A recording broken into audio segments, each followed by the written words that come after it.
जय हिंद बच्चों। आज हम लोग इस वीडियो में अल्टरनेटिंग करंट सर्किट के एलसीआर सर्किट का स्टडी करेंगे। एलसीआर सर्किट बोर्ड एग्जाम के लिए बहुत बहुत बहुत इंपॉर्टेंट है आपका। तो आइए इसका स्टडी करते हैं। तो आज का टॉपिक है एलसीआर सर्किट। क्लियर? ऐसा सर्किट जिसमें एक इंडक्टर, कैपेसिटर और रजिस्टर कनेक्ट हो, उसे एलसीआर सर्किट कहते हैं। इन तीनों को सीरीज में कनेक्ट करके हमने एक अल्टरनेटिंग करंट सोर्स से जोड़ दिया और अप्लाइड जो वोल्टेज है वो V equal to V naught sine omega T है। इसका जो नेचर है वो अल्टरनेटिंग है। क्लियर? तो इसको अप्लाइड करने पर इंडक्टर के इंड्स के बीच में पोटेंशियल डिफरेंस है VL, कैपेसिटर के इंड्स के बीच में पोटेंशियल डिफरेंस है VC और रजिस्टर के इंड के बीच में पोटेंशियल डिफरेंस है VR। अब यहाँ पर तीनों बेसिक कंपोनेंट आपके मौजूद है। LCR मैंने आपको बताया था, प्योर आर सर्किट में वोल्टेज जो होता है वो करंट के अलोंग होता है। क्लियर? और प्योर एल सर्किट में वोल्टेज जो होता है वो करंट से 90 डिग्री लीड करता है और प्योर सी सर्किट में जो वोल्टेज होता है वो करंट से 90 डिग्री लैग करता है। तो यहाँ पर तीनों बेसिक सर्किट आपके मौजूद हैं। क्लियर? अब VL और VC का रिजल्टेंट VL माइनस VC है और VR आपका I के अलोंग है। इन दोनों का रिजल्टेंट हो गया V। क्लियर? जो कि अप्लाइड वोल्टेज के इक्वल होगा आपका। और आपको दिख रहा है कि V leads the current I।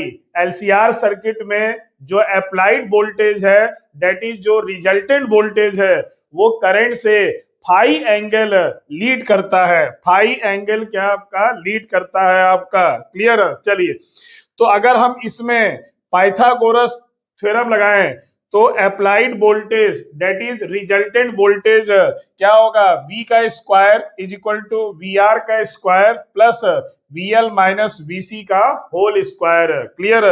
और फिर आपको पता है VR upon I is equal to R होता है रजिस्टेंस, यहां से VR आएगा IR और VL अपॉन I XL होता है इंडक्टिव रिएक्टेंस और यहां से VL की वैल्यू आएगा IXL और VC अपॉन I होता है XC that is capacitive reactance और VL की वैल्यू आएगा IXC।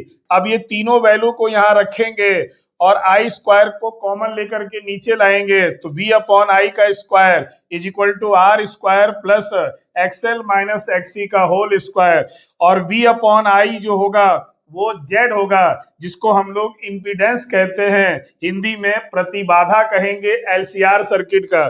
तो Z square equal to R square plus XL minus XC का होल स्क्वायर। तो Z इक्वल टू आएगा under root R square plus XL minus XC का whole square. ये LCR circuit का इम्पीडेंस हो गया, दैट इज पीक का voltage और पीक करंट का रेशियो हो गया।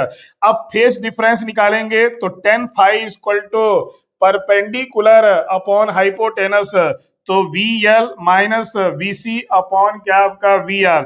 तो 10 phi equal to XL minus XC upon R आएगा आपका।